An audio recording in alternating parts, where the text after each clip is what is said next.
kick off our anatomical mapping session, our first speaker is Zorina Galis. Zorina is the chief of the Vascular Biology and Hypertension branch of the National Heart, Lung, and Blood Institute at NIH. And she really has been a champion of many of the large-scale interdisciplinary initiatives at NIH, including HubMap. And her talk today is titled Using the Vasculature for a CCF. So Zorina, you can take it from there. All right, thank you. Let's see if I can make it happen. Okay, share.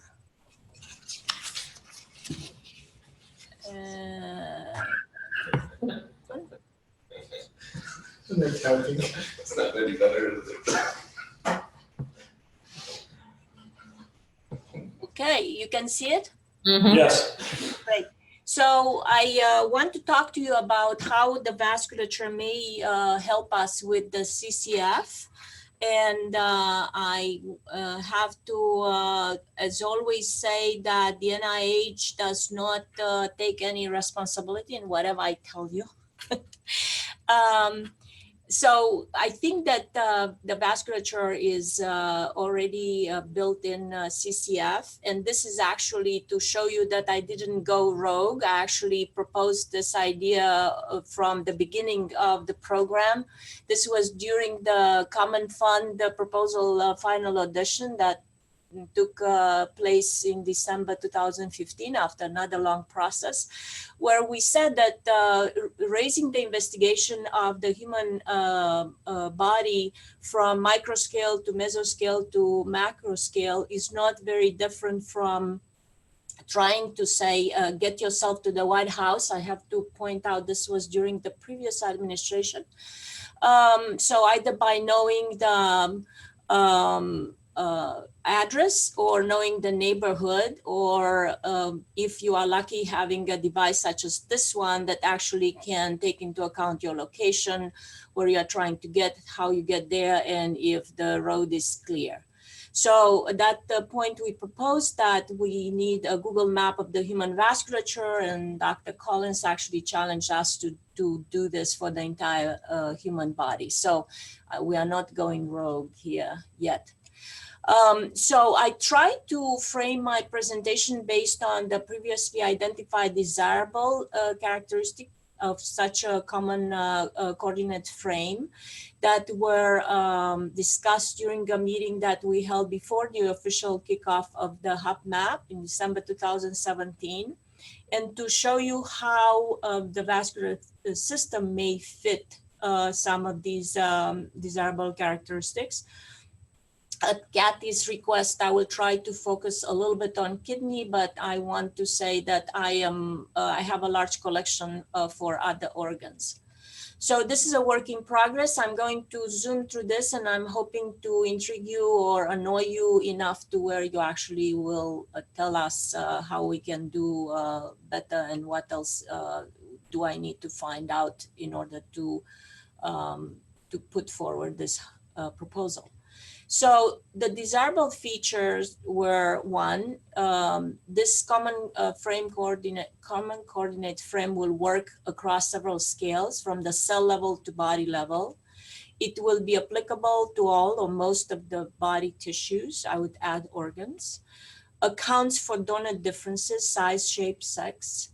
It's useful and acceptable across specialty domains. So let's say you want to identify and reach a specific location. You can do this. This is the map of the United States with all the main highways. You can do this by having coordinates, or you can do this by following roads. And you can deliver something everybody loves, such as pizza, by drone or by taking the road. Now, the idea here is that the body already has a very precise delivery system of the same pizza. And hopefully you find this funny after lunch. I don't know, probably your lunch was better than pizza.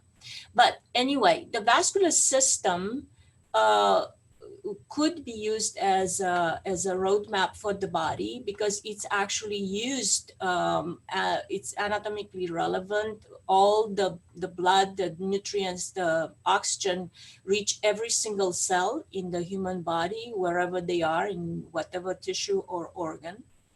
an empirical estimate, and I'm going to talk about that a little bit later, but it's interesting that it fits very well with what we heard from Dr. De Bono, is that basically there are no cells that live further than 100 microns from micrometers from a blood vessel, a source of oxygen.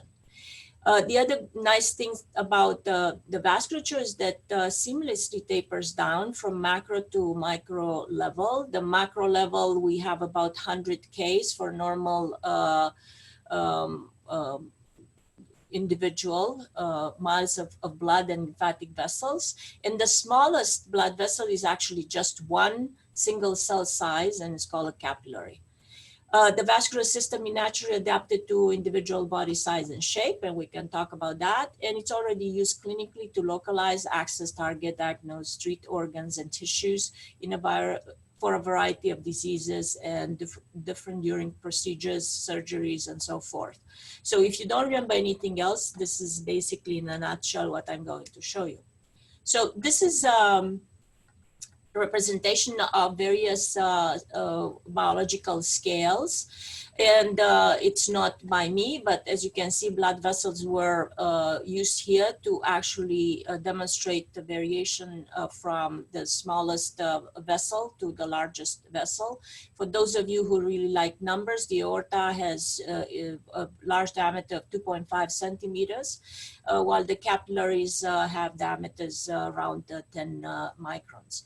This is a simplified schema showing that all the organs are invested by vasculature. They're all connected by vasculature that goes within each of these organs. And as I said, reaches very small levels as capillaries. This is more numbers, and I'm not going to go through them, but I knew that the slides will be available and some people may want to check specific sizes. What I want to say specifically is that the endothelial layer, which is a layer of cells that covers all the blood vessels, is actually contiguous throughout the body. So if you start walking the endothelium at your toe, you can go to your brain or wherever else in the body and come back in the same point. Aorta is the main artery, as we talked, that basically provides oxygen to most of the body. Now, at the local level, there are a lot of structural and functional variations, and this is mainly achieved via the capillaries. Here from our own studies showing that if you perfuse microspheres into continuous capillaries, such as exist in various tissues, such as the muscle, or in discontinuous capillaries, such as in the liver, the perfusate can escape in the liver. You can see the red dots escaping, or will stay within the confines of the endothelial layer. This in this specific experiment, we had a mouse that was genetically engineered to express green fluorescent proteins. So everything that's green is endothelial cells here. At the single cell level, this is electron microscopy, and some of us are old enough to know this was the original single cell technology. You can see that in a continuous capillary, one single cell will hug itself and hold everything inside the lumen, while in the liver and the discontinuous type of capillaries, entire cells can escape through the holes that are specifically designed to let that passage occur. At the molecular level, you have different gene expression. This is all the results from Dr. Englo showing that the brain, heart, and kidney have different gene expression in the endothelial cells. And he also showed later that with hypertension that affects all these organs, this gene expression changes.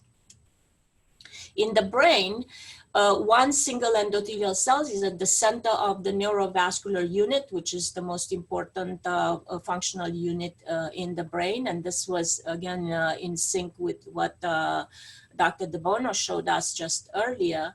And then you can see now by newer technologies, when you do brain mapping, you can see that all these endothelial cells, which I tried to mark by my little cyan circles, are everywhere in the tissue. And they obviously have also a signal here when you look at the gene expression. So basically blood vessels are everywhere in all tissues. Similarly, you can use the fact that the endothelial layer is contiguous to walk the vasculature from the venous side through the capillary, through the arterial side, just by looking at gene expression. And based on the level of gene expression, you can find out where you are during that walk. In terms of metadata, very quickly to show that radiologists have this very interesting compendium where you can look up all the names for large and medium-sized blood vessels. They have their own individual names. They are like rock stars. And so it's easy to follow, for instance, the hierarchy of blood vessels that supply the entire thorax. Computationally, this has been used by applying the Strattler number and fractal type of studies to describe the hierarchy of blood vessels and derive a lot of important information. This is, I was very happy to see again the mention of the epianatomy. This is from the earlier version.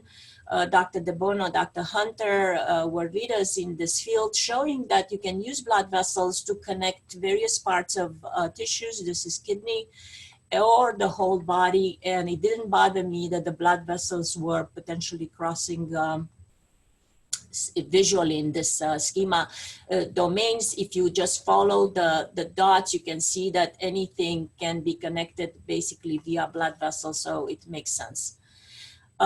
So the other desirable characteristic was that CCF has to be applicable to most body tissues. I don't think you have to be medically trained to see that, to guess what you are looking at. This is removing every other cell except blood vessels, the human body, brain, kidney, heart, and so forth.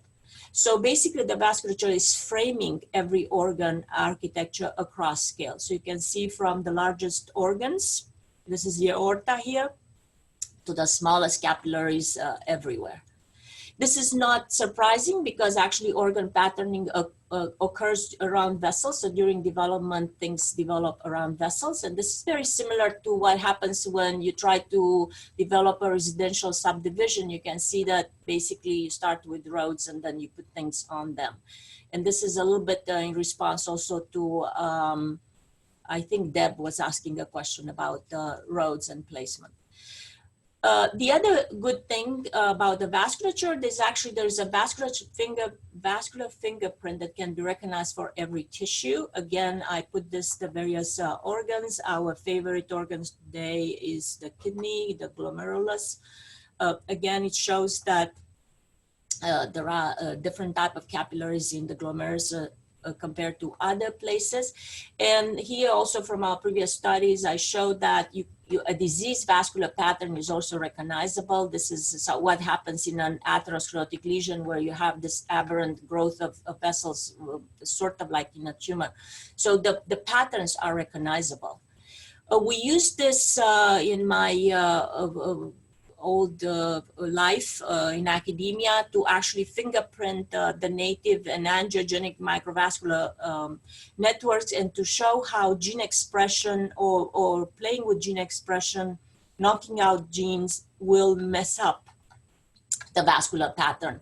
And I think you can recognize there are differences between these pictures, and I don't need to go through details just to say you can actually see differences, and obviously the machine can really learn that. So the blood vessels can provide additional tissue-specific features that can be used to characterize tissues and register other cells. Some of which I mentioned, vessel length, diameter, density, branching, and so forth. And the trained human eye can distinguish this, which can be used for machine learning. I found the recent documents that show that machine learning of mapping of vasculature is finally happening again. So this is for the brain. I found just one little signal about the glomeruli in machine learning, but I thought you guys might be interested in this, so I'm not going to go into details. The other desirable feature is that the CCF will account for donor differences. You are all familiar with this stage in our lives. And this is the baby and how the baby grows. And the baby eventually ages. All of these have vasculature that's actually fit for their size and life stage. The vessels are naturally adapted to body characteristics. Here you see characteristics of the aorta. You can see there is a normal variation of the size of the aorta. Anything that jumps up this distribution is a sign that these people will develop aortic aneurysm. This is another area of research that's funded by our branch, so I'm pretty familiar with this. This example shows the fact that phantoms of the lung are explaining variations between males and females of various sizes and ages. And this again can be done and learned by machine learning.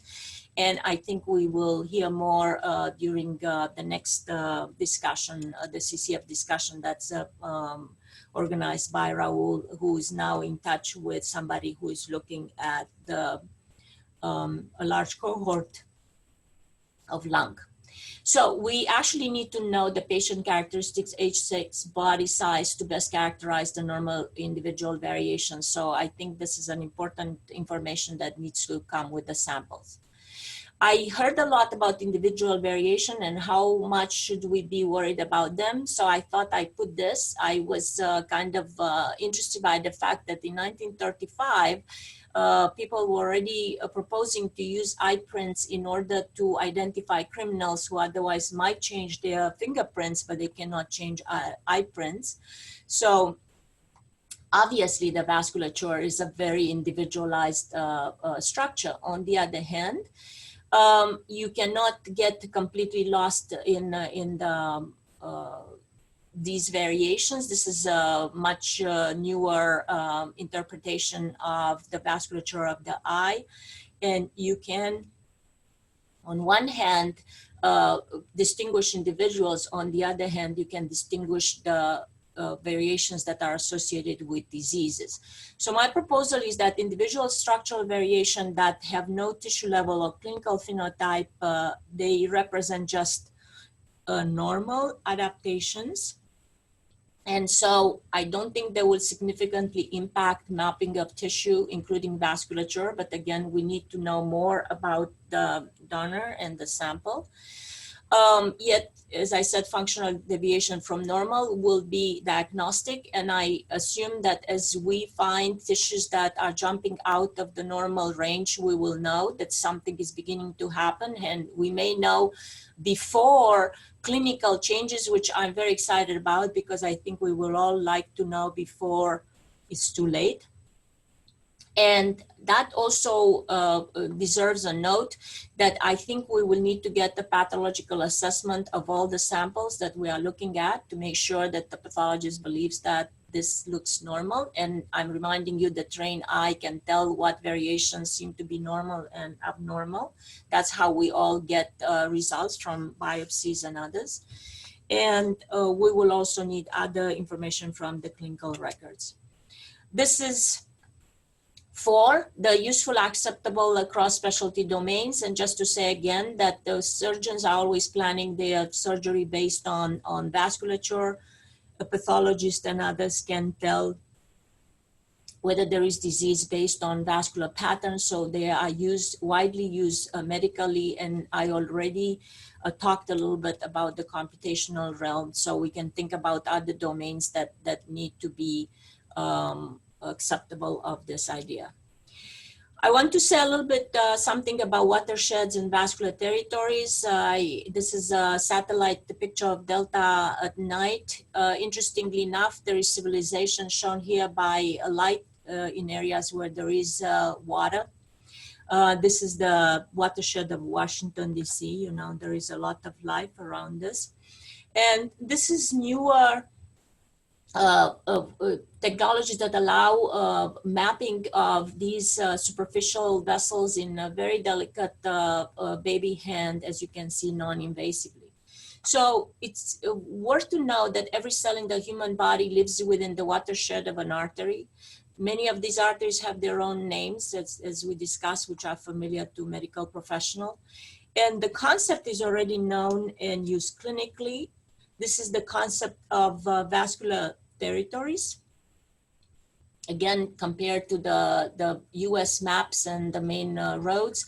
This was put forward actually for the purpose of plastic surgery, where in order to remove tissue flaps, they knew they needed to know which blood vessels were supplying each of them. And there is a description of how these can be obtained. What I really like was the similarity to this picture. You all recognize the picture of HubMap, and look how interestingly similar it looks. So I think there was some serendipity there. As I said, this is used clinically. So in order to revascularize clinical limb ischemia, you need to know which blood vessel is supplying that part of the limb.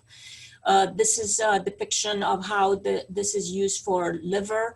In order to resect any piece of the liver, doctors want to know which vessel needs to be spared or ligated.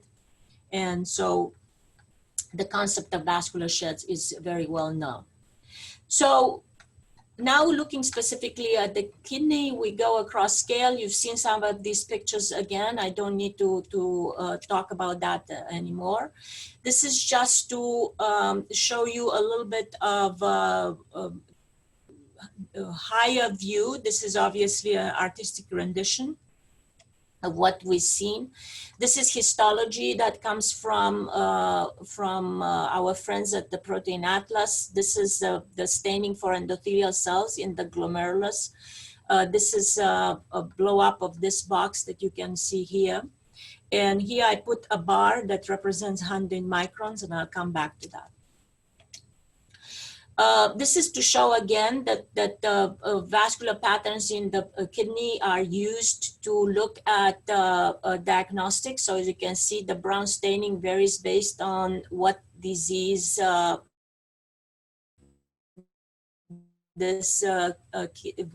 very have. One thing that was mentioned today, and I grabbed a picture and I'll show it right away, is the fact that there are different types of endothelial cells within the kidney. And so I had previously entitled this location.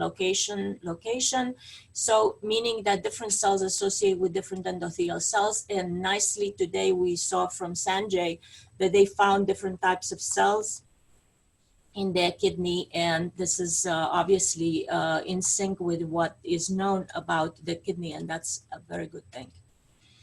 So this is the concept of vascular neighborhoods. So endothelial cell can be used as a reference to more precisely localized cell types. So going back to the same picture of the glomerulus, I try to be brave. My attention to detail is my lack of attention to detail is legendary. But I thought, what if I would try to give an address to all these different cells based on where they are downstream from a blood vessel? And even I could figure out some of these connections, and we can talk about how we would number this if this is an approach that could be interesting. So there are cells within that 100 microns that are immediately adjacent to an endothelial cell, and that could be in one of the main vessels, or it could be close to one of the small capillaries. And so those would get a name based on the largest vessel from which they spring. And then the next dot of vessels and the distance from them.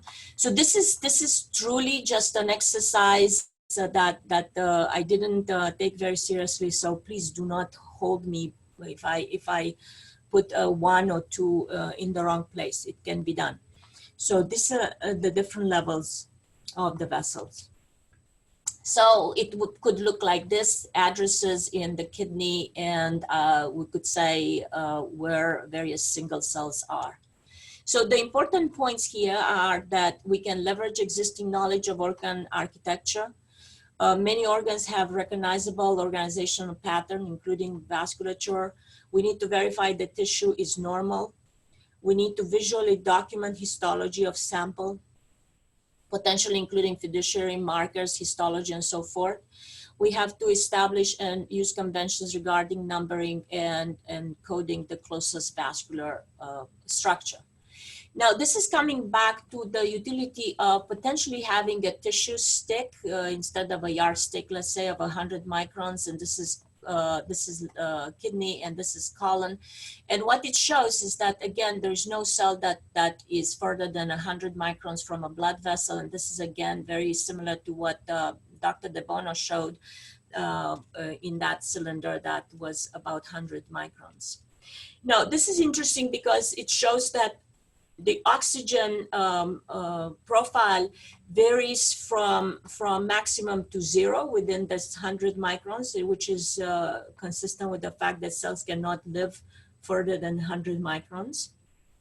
And that each tissue has specific distance from this. And you can see this is one of these issues that actually lists the various organs and different species, showing that organs that need a lot of energy, such as the brain or the muscle or the heart or others, might tolerate different distances from blood vessels. So this, again, is a characteristic of the tissue itself. Interestingly enough, the level of oxygenation triggers many different genes that can be used as signals. And this can also be shown experimentally. This is a staining for hypoxia, specifically in the kidney. So you can see the variation of oxygenation based on this kind of histological staining. So that's another potential for deriving a fingerprint of hypoxia based on gene expression. So you could potentially localize a cell. Say if you have the exact same cells, but they are organized in 3-4 different layers, the cell that's in the 4th layer will have different level of hypoxia compared to the 1st layer. So you could even organize cells in rows. And as I said, there is more. I have examples of various other tissues, and I'm going to post this also in some place where everybody can access this.